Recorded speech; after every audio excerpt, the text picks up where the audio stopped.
આપણે બધા જ આજના સમયમાં જો વિચારીએ ને તો સમજાય કે ગૃહિણી પણ આમ એક વર્કિંગ પેરેન્ટ જ છે.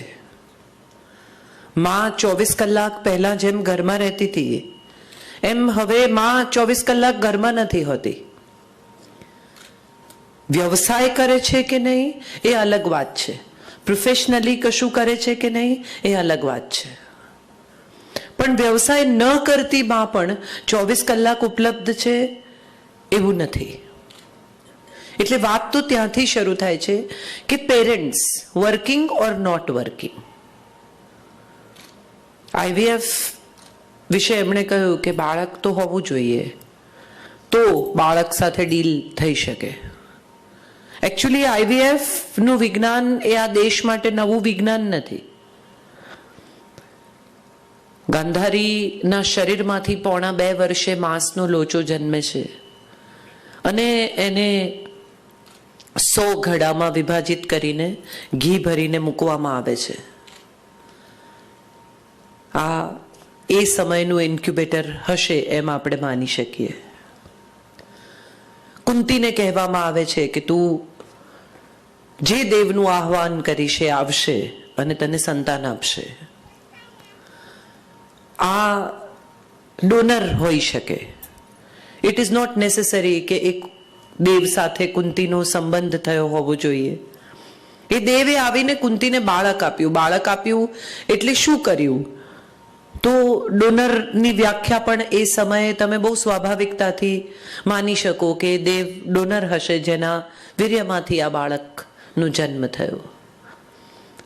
અંબિકા અને અંબાલિકાને સંતાન નથી અને ચિત્રાંગદ અને વિચિત્ર વીર્ય મૃત્યુ પામે છે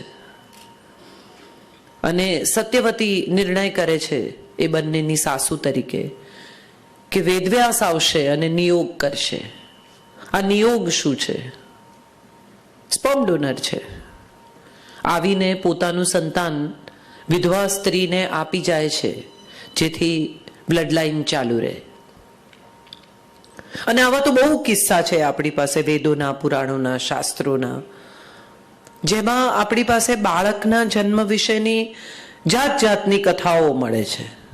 શરીરના મેલમાંથી સર્જન કરે છે ગણેશનું, એનામાં પ્રાણ ફૂંકે છે. So creating a child or a sperm donor or IVF was never new probably for our sciences, for our country. અગત્યની વાત એ છે કે બાળકનો જન્મ થાય ને ત્યારે એક મા બાપનો જન્મ થાય છે. પતિ પત્ની હોય પણ બાળક જન્મે ત્યારે એક મા બાપ પણ એની સાથે જન્મે. અને એ સાથે જન્મેલા મા બાપ દરેક બાળક સાથે ફરી જન્મે છે. પહેલું બાળક જન્મે ત્યારે મા બાપ એમ માને કે હવે અમને બાળ ઉછેર આવડી ગયો, અને જે બધું શીખ્યા હોય એ જેવું બીજું બાળક જન્મે એટલે અંડું કરીને બધું ફરી નવેસરથી શીખવાનું. આપણે કેટલા બધા મા બાપને એવું કહેતા સાંભળ્યા છે કે મારો મોટો દીકરો તો રાત્રે બિલકુલ ઉજાગરા જ નહોતો કરાવતો, અથવા તો એમ કે અમારો મોટો દીકરો તો કેમ ઉછેર્યો છે અમને ખબર છે, આ નાનો તો બિચારો એટલો ડાયો છે. જો કે યુઝ્યુઅલી બીજું બાળક જ સૌથી વધુ ભયાનક જન્મ લેતું હોય છે.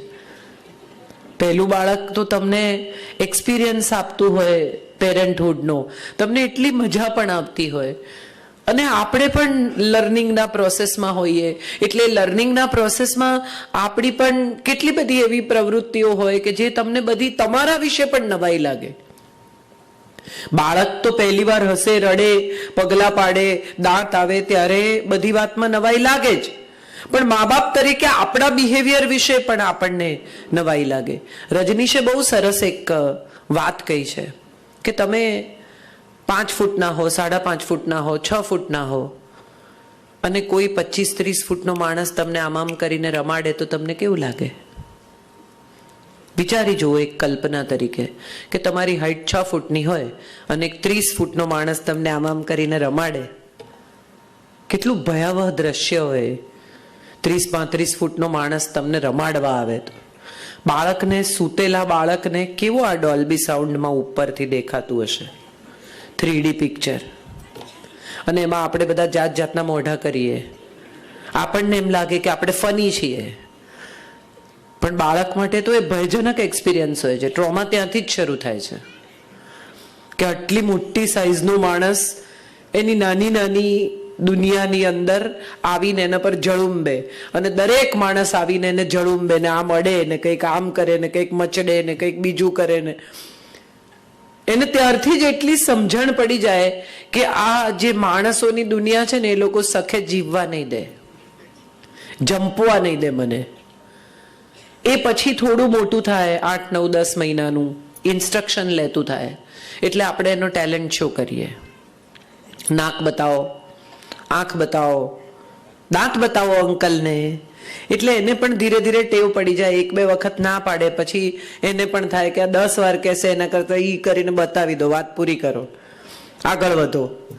નેક્સ્ટ એનાથી થોડું મોટું થાય, ફર્સ્ટ યરની બર્થડે આવે, મા બાપને એટલો બધો ઉત્સાહ હોય, ભયાનક ટાઈટ અમુક પ્રકારના કપડાં પહેરાવે, છોકરું પણ ત્રાસી જાય બિચારું, રડારોડ કરે, લોકો અહીંથી અહીંયા ખેંચે, અહીંથી અહીંયા ખેંચે, એને કંઈ ગિફ્ટ સાથે નિસ્બત ન હોય, રડી રડીને થાકે ત્યારે પાર્ટી પૂરી થાય.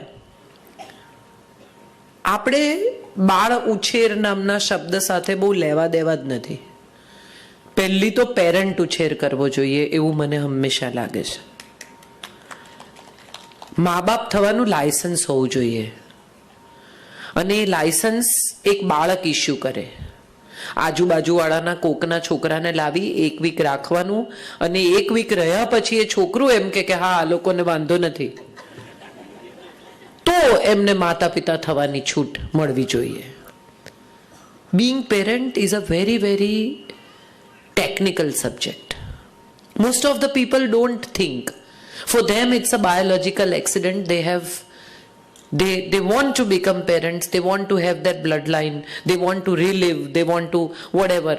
પણ એ બધાની વચ્ચે ક્યાંક કશેક એક આખી જિંદગીનો સવાલ છે એવું આપણે બધા જ સમજવાનું ભૂલી ગયા છીએ. એક આખું માનસ ઉછેરવાનું છે. એક એવો નાગરિક જે આવતીકાલે સવારે વોટ આપશે, એક એવી છોકરી જે આવતીકાલે સવારે કોઈને પરણશે, એક એવો પુરુષ જેણે આખા સમાજની જવાબદારી લેવાની છે આવતીકાલે, એક એવી સ્ત્રી જેણે પ્રોબેબલી ફરી બાળકને જન્મ આપીને માતા પિતા થવાનું છે. આ બધા જ આસ્પેક્ટ ભૂલીને આપણે બાળકને ઉછેરીએ છીએ, અને એવું માનીને ઉછેરીએ છીએ કે આખી જિંદગી એ બાળક જ રહેશે.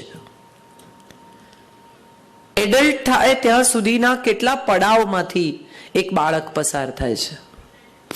સૌથી પહેલું આપણે જ્યારે એની સાથે કમ્યુનિકેટ કરવાનું શરૂ કરીએ ત્યારે મોટા ભાગના મા બાપ તોતડું બોલે છે. હું વર્કિંગ પેરેન્ટ્સ પર પછી આવું છું, પહેલા તો પેરેન્ટ્સની જ વાત કરવી જોઈએ. મોટા ભાગના મા બાપ તોતડું બોલે, જાઓ બેટા ચલ ભૂ પીવડા. ભૂ શું છે? પાણી નામનો શબ્દ છે આટલો સરસ ગુજરાતી ભાષામાં, આપણે એને ભૂ પીવડાવીએ. એ પછીની બીજી વાગે, પડી જાય જમીન ઉપર, હથ કરી દે, જમીનને હથ કરી દે. એટલે તમને જે કોઈ હર્ટ કરે કે તમને જે કોઈ મારે કે તમને જેની સાથે વાંકવું પડે એને મારવું, એવું આપણે એને શીખવાડી દીધું. ટેબલથી વાગ્યું, લે હું ટેબલને મારું. અરે ટેબલને મરાય? શું કરે? આપણે શું કરી રહ્યા છીએ? As a parent are we trying to raise a sane child? એક સેન વ્યક્તિત્વ, એક બેલેન્સ્ડ વ્યક્તિત્વને ઉછેરી રહ્યા છીએ? એવું આપણે આપણી જાતને સૌથી પહેલા પૂછવું જોઈએ. એક બહુ સરસ કિસ્સો મારે તમારી સાથે શેર કરવો છે. મારો દીકરો 1.5 વર્ષનો હતો. અમદાવાદમાં નવા મોલ થયેલા, અને હું, મારા મધર ઇન લો અને મારો દીકરો, અમે 3 જણા મોલમાં ગયા. એણે ગન માંગી. એટલે મેં કહ્યું કે તારી પાસે ઘણી ગન છે, તારે ગનને શું કરવું છે? એટલે ત્યાં સૂઈ ગયો જમીન ઉપર, અને મોટા અવાજે એણે હાથ પગ પોળા કરીને રડવા માંડ્યું. એટલે મારા મધર ઇન લોએ કહ્યું કે અરે જો રડે છે. મેં કીધું આજે ઉપાડ્યો ને તો જીવનભર ધાર્યું કરાવશે. Don't go to him. Mummy, દાદી, એનો જીવ એનામાં. હું હાથ પકડીને મમ્મીને લઈ જાઉં, આમ પાછળ જોયા કરે બિચારા, અને પેલો મોટા અવાજે રડે. અમે 10 ફૂટ દૂર નહીં ગયા હોઈએ અને એણે રડવાનું બંધ કરી દીધું. એને એવી સમજણ પડી કે રડવાની તો અસર થઈ નથી. પછી એણે એમ જોયા કર્યું કે આવે છે લેવા, પણ કંઈ અમે તો ગયા નહીં. એટલે 5-7 મિનિટ 5-1 મિનિટ પડ્યો રહ્યો ને પછી એને એમ થયું કે આ તો આંખથી ઓઝલ થવા માંડ્યા, ટોળામાં જતા રહેશે તો મારું શું થશે. એટલે ઊભો થઈ આમ ખંખેરીને અમારી જોડે ચાલવા માંડ્યો. એ દિવસને આજનો દિવસ એને કોઈ દિવસ કોઈ ચીજ માટે જીદ નથી કરી, કારણ કે એને ખબર છે કે એની જીદ પૂરી નહીં થાય. બેસિક એજ્યુકેશન એ છે કે તમે એની સામે પેરેન્ટ છો, તમે એના જેવડા નથી. આપણો સૌથી મોટો પ્રોબ્લેમ એ છે કે આપણે બાળક સાથે બાળક થવા જઈએ છીએ. એ ઉલ્લાસ, એ આનંદ, એ મજા, એ વિસ્મય, હા ત્યાં સુધી બાળક રહેવાની મજા છે. પણ એની સાથે તમે માનસિક રીતે પણ બાળક થઈ જાઓ તો એને એના જેવડું કોઈ નથી જોઈતું. એને એની કાળજી લેનાર, એને એડ્યુકેટ કરનાર, એને કશુંક શીખવનાર જોઈએ છે. થોડું મોટું થાય 4-5 વર્ષનું ને રડે ને ચીસો પાડે ને કોકને ઘેર જઈને તોફાન કરે ને મા બાપ એનાથી મોટા ઊંચા સૂરમાં આવું કરાય, આમ કરાય. તમે એકબીજાથી જુદા નથી જો તમે પણ એના જ સૂરમાં વાત કરવાના હો તો. એને એવી સમજણ પડી જાય છે કે હું આ લોકોને ઇરિટેટ કરી શકું છું અને ઇરિટેટ થયા પછી એ લોકો મને અટેન્ડ કરશે, મારા તરફ ધ્યાન આપશે, હું જેમ કહીશ એમ થશે. જો અહીંથી જવું હોય તો તોફાન કરો તો હું થોડું તોફાન કરીશ તો આ લોકો કહેશે કે નહીં બેસવા દે, ચલો. આપણે બધા જ અજાણે બાળકને સકમ થઈએ છીએ અને આપણે બધા એવું માનીએ છીએ કે બિચારા ભોળા. એકચ્યુઅલી એ ખૂબ ઇન્ટેલિજન્ટ પેઢી છે અને એને બરાબર ખબર છે કે શું કરશે તો એના પરિણામે શું થશે. તમે વિચાર કરો, તમે એક સાદો મોબાઈલ ખરીદો છો ને, એમાં પણ 3 મહિનામાં નવા ફીચર સાથે, વધુ સગવડો સાથે, વધુ સ્માર્ટ ફેસિલિટીઝ સાથે, વધુ એપ સાથે નવું મોડલ લોન્ચ થાય છે. આ દર 6 મહિને 12 મહિને જે નવા મોડલ આવે છે એને નહીં અપગ્રેડ કરતો. જે નવા મોડેલ જન્મે છે બધા અપગ્રેડેડ મોડેલ છે, વધુ ને વધુ સ્માર્ટ, વધુ ને વધુ ઇન્ટેલિજન્ટ, વધુ ને વધુ લોજિસ્ટિક્સ, વધુ ને વધુ બુદ્ધિ, વધુ ને વધુ ક્વેશ્ચન્સ. તમે જુઓ 2, 3, 4 વર્ષનું છોકરું જે રીતે તમારો સ્માર્ટફોન હેન્ડલ કરે એ રીતે તમે નથી કરી શકતા. એ એવા ફીચર ગોતી કાઢે કે જે તમને ન ખબર હોય.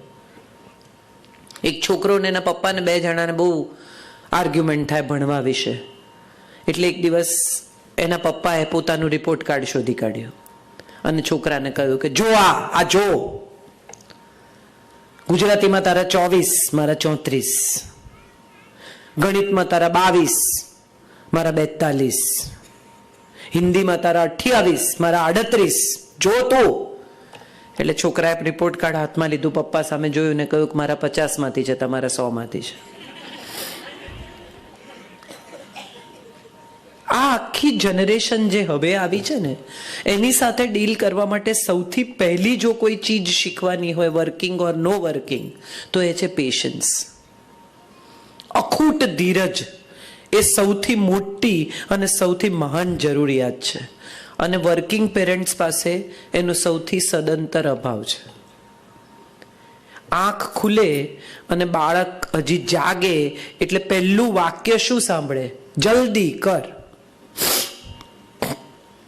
જલ્દી કર, ખાઈ લે, જલ્દી કર, નાઈ લે, જલ્દી બ્રશ કર, જલ્દી સ્કૂલે જવાનું, બસ આવી જશે, ફલાણું, જલ્દી બેગ પેક કર, જલ્દી કપડાં પહેર.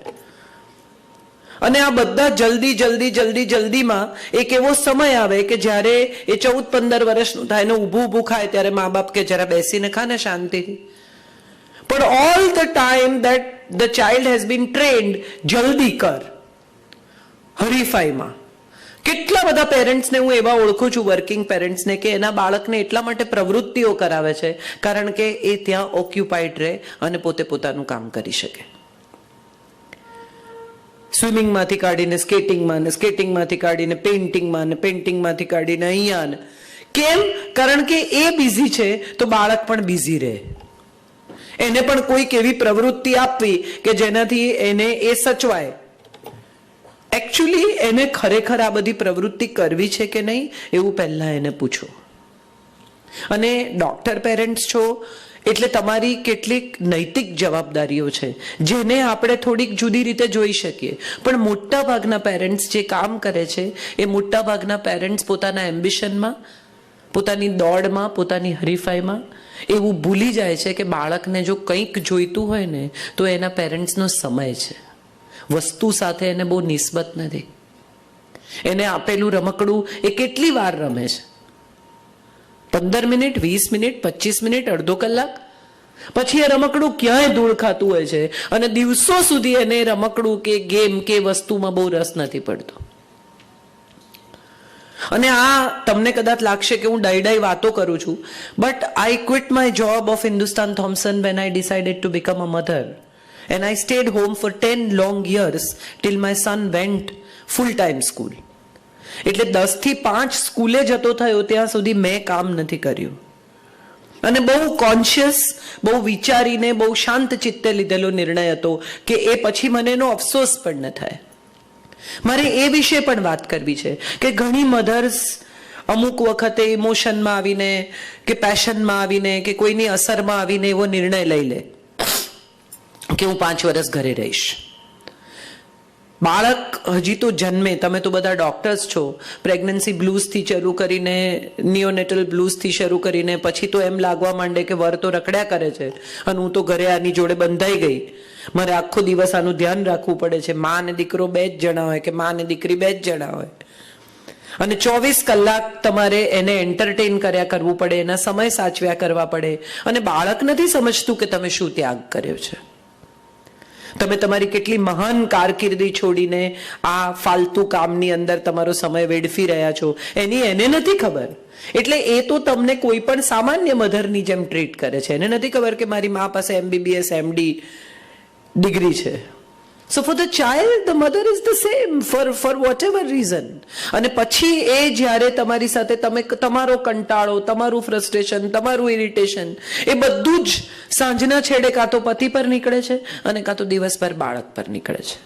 So when you really want to take a sabbatical, or if you decide to stay at home, or you want to take a leave parenting, please think 10 times before you come to any conclusion. 1 વર્ષ પછી જો તમને એમ લાગવાનું હોય કે આ ભૂલ થઈ ગઈ છે તો એ ભૂલની પહેલા 10 વખત તમારી જાતને પૂછજો કે હું 5 વર્ષ મારી કારકિર્દીમાં કંઈ જ નહીં કરું એવું કરી શકું, અથવા હાફ ડે કરું એવું કરી શકું. પછીથી એ વિશે અફસોસ નહીં કરતા, કારણ કે બાળકને જન્મ આપવાનો નિર્ણય તમારો છે, એનો વાંક નથી. અને પછી I have seen parents getting so frustrated. પછી પતિ ઘરે આવે એટલે પત્ની સાંજે 5, 5:30 એને પકડાવે, રાખ થોડી વાર આને, ફૂટબોલની જેમ એકબીજાને બાળક એક્સચેન્જ કરે. અને એટલું બધું ઇરિટેશન હોય કે બાળકને પોતાના અસ્તિત્વ વિશે ચીડ ચડવા માંડે. Please don't do that. કેટલા બધા પરિવારોમાં મેં આ જોયું છે. અને આમાં ખાલી મેડિકલ પ્રોફેશનલ્સની વાત નથી, આમાં તમામ પ્રોફેશનલ્સની વાત છે. મેડિકલના સમય જુદા છે, એવી જ રીતે એડવર્ટાઇઝિંગની ફિલ્ડના સમય જુદા છે, અભિનયની ફિલ્ડના સમય જુદા છે. એ લોકોનો કોઈ એક સમય નથી હોતો. મારી એક એક્ટર ફ્રેન્ડ છે, એણે સવારની ને રાતની 2 જુદી બાઈઓ રાખી. She was doing a soap. અને ગમે ત્યારે એકતાબેનનો સોપ એટલે તો સમયનો કોઈ ઠેકાણું નહીં. 24 કલાકનું શૂટ હોય કોઈ વાર. બાળક એનું 2.5 વર્ષનું. ઘરમાં CCTV લગાડ્યા. એક દિવસ જોયું તો ખબર પડી, CCTV જોવાનો પણ સમય નહીં, પણ એક દિવસ અચાનક આઉટ ઓફ બ્લુ એણે એના ઘરના CCTV ચાલુ કર્યા અને એણે જોયું તો એની જે બાઈ હતી એનો બોયફ્રેન્ડ ઘરમાં આવેલો. બાળકને ઊંઘાડીને બહારથી બારણું બંધ કરી દીધેલું. બાળક અંદર રડતું હશે, શું થતું હશે કોને ખબર. અને અહીંયા she was having very good time with her boyfriend. એવો પણ સમય આવ્યો કે કફ સિરપ પીવડાવીને સુવડાવી દે, બાળક સૂઈ જાય. મા બાપને ખબર જ નથી. વર્કિંગ પેરેન્ટ સાથે આ સવાલો પણ આવે છે, વિજિલન્સના, અવેરનેસના. તમે એમ માનો છો કે તમારી બાઈ બહુ સારી છે, તમે એમ માનો છો કે તમે જે નેની રાખી છે એ તમારા બાળકને બહુ સારી રીતે રાખે છે, પણ એ તમારી સામે અને તમારી પાછળ જુદી હોઈ શકે. એ વિજિલન્સ પણ બહુ જરૂરી છે. અને બહુ બધા ઘરોમાં આ થાય છે. મારા મામાનો દીકરો મારા મામા ને મામી બંને ડૉક્ટર છે અને એમને ઘરે મુંબઈમાં ઘાટી છોકરો રાખેલો. પેલો કપડાં ધોતો હોય કે વાસણ ઘસતો હોય અને નાનો 5-6 વર્ષનો છોકરો આમ પાછળથી ગળામાં હાથ નાખીને લટકે અને ઘાટી એના મોઢામાં તમાકુ મૂકે. 5 વર્ષનો છોકરો. પછી સમય જતા એવું થયું કે એ ઓર્થોપેડિક સર્જન છે આજે, પણ એ આમ કરીને તમાકુ મોઢામાં ભરે નહીં ત્યાં સુધી ઓપરેશન કરી શકતો નથી. And this is a truth. મારા સગ્ગા મામાનો દીકરો. બહુ બધા સવાલો વર્કિંગ પેરેન્ટ્સ સાથે જોડાયેલા છે. માતા પિતા થવું એ બહુ જ અદ્ભુત ઘટના છે, અને એમાં માં થવું એનાથી અદ્ભુત તો હું માનું છું આ જગતની કોઈ ઘટના જ નથી. 9 મહિના વહેલી ઓળખાણ તમારી એ જીવ સાથે થાય છે. જગત એને જુએ એનાથી 9 મહિના પહેલા તમે એની અનુભૂતિ કરો છો એક સ્ત્રી તરીકે, એક માં તરીકે. તમારું કનેક્શન વહેલું થાય છે અને તમારું કનેક્શન ઊંડું થાય છે. સ્ટેમ સેલ પ્રિઝર્વ કરે છે. હવે સ્ટેમ સેલ પ્રિઝર્વ કરવાનું કારણ શું છે કે નાળથી ઉત્તમ તો બીજું કોઈ સંબંધ જ નથી. એ માં જેણે પોતાના બાળકને આટલા 9 મહિના પોતાના શરીરમાં સંઘર્યું, એ માં સાથેનો એનો સંબંધ કેટલો ગાઢ અને કેટલો ઋણાનુબંધ સાથે જોડાયેલો હોય. ફેન્સી ભૂલી જાઓ. સાયન્ટિફિકલી પણ એણે માના ધબકારા અનુભવ્યા છે. એ માના મેટાબોલિઝમ સાથે જોડાયેલું છે. એટલે બાકીની ઇમોશનલ ચર્ચાઓ છોડી દો તો પણ વૈજ્ઞાનિક રીતે the child is more attach to the mother.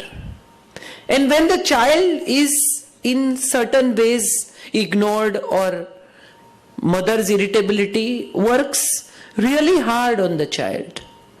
આ સમજ મને ખબર નથી કેટલા પેરેન્ટ્સ સમજી શકે છે, પણ તમે તો બધા મેડિકલ પ્રોફેશનલ્સ છો અને તમને સમજાતું જ હશે કે બાળકની સૌથી વધારે અપેક્ષા મા પાસે હોય. હું નાની હતી ને સ્કૂલેથી ઘરે આવું, ઘરમાં બધા હોય, દાદા દાદી, મારા પપ્પા, અમારા આખા દિવસના માણસ હતા શંકરભાઈ, અને છતાં પણ હું પૂછું કોઈ નથી. And my father use to laugh કે કોઈ નથી એટલે કોણ? તારી માં નથી એમ પૂછ. મેં મારી માને 24 કલાક ઘરમાં જોઈ છે. My father was a journalist. એમને મેં 24 કલાક બહાર જોયા છે. એમણે મને આડી જ મોટી થતી જોઈ હશે એમ હું માનું છું, કારણ કે રાત્રે 1-1:30 વાગે આવે અને સવારે હું સ્કૂલે જાઉં ત્યારે એ સૂતા હોય. એટલે અમારી વચ્ચે કમ્યુનિકેશન કહી શકાય એવો સમય 12 વર્ષની હું થઈ પછી શરૂ થયો. And that was a very wonderful time when I started seeing him as a hero. મને ખબર, ઓહ દિગંત ઉઝાની દીકરી છે. And things started changing for me and I started realising કે ઓ અચ્છા, મારા પપ્પા તો કેટલા મોટા માણસ છે, લોકો એમને આટલા બધા મહાન હોવાની નજરે જુએ છે. આ mother, someone whom you are so attached to, and father who's generally a hero, who's generally a person who gets applause, is the one who gets certain kind of publicity, whatever. એની વચ્ચે એક બાળક છે કે જેણે આ બંનેની વચ્ચે balance કરવાનું છે. અને આ બંનેની વચ્ચે જે બાળક બેલેન્સ કરી રહ્યું છે એને લાગે છે કે પપ્પા બધી વાતમાં હા પાડે છે અને માં બધી વાતમાં ના પાડે છે. Father is from Disneyland and mummy is from Devil's Land. Santa ક્લોઝની જેમ આવે, ગિફ્ટ્સ આપે, બધી વાતમાં હા પાડે, ધાર્યું કરવા દે, મજા કરવા દે. અને માં બિચારી આખો દિવસ બહારનું નહીં ખા, નૂડલ્સ નહીં ખા, આમ નહીં કર, જલ્દી જમી લે, ફલાણું કર, નાહી લે, ચાલ તારું હોમવર્ક કરી લે. એને માં સાથે વાંધો પડવાનું શરૂ ક્યારથી થાય કે જ્યારથી એને સમજાય કે આ ટોકે છે. એનો ઈગો ડેવલપ થાય ત્યારથી એને સમજાય કે આ માં દરેક વાતમાં નડે છે. બહુ ઇન્ટરેસ્ટિંગ રિલેશનશિપ ડેવલપ થતી હોય છે. અને આ બધાની વચ્ચે એક વસ્તુ છે જે વ્યવસાય છે, જેના પ્રત્યે પણ કમિટમેન્ટ છે, જેની પણ જવાબદારીઓ છે, જેના પણ પોતાના સ્ટ્રેસ છે. મેડિકલ પ્રોફેશન સિવાયનો પણ સ્ટ્રેસ છે. ટાર્ગેટ્સ છે જે લોકો સેલ્સમાં છે, એડવર્ટાઇઝિંગમાં છે, અભિનેતા છે એની સામે એના પોતાના સવાલો છે. જે લોકો એ સિવાયના પ્રોફેશનમાં છે, ટ્રેડિંગમાં છે, બીજા કામોમાં છે, એ લોકોને એમના ફાઇનાન્શિયલ સ્ટ્રેસ છે. અચાનક સવારના પોરમાં નોટ કેન્સલ થઈ જાય રાત્રે, બાળકને શું સમજણ પડે? એ તો એનું તોફાન કરે.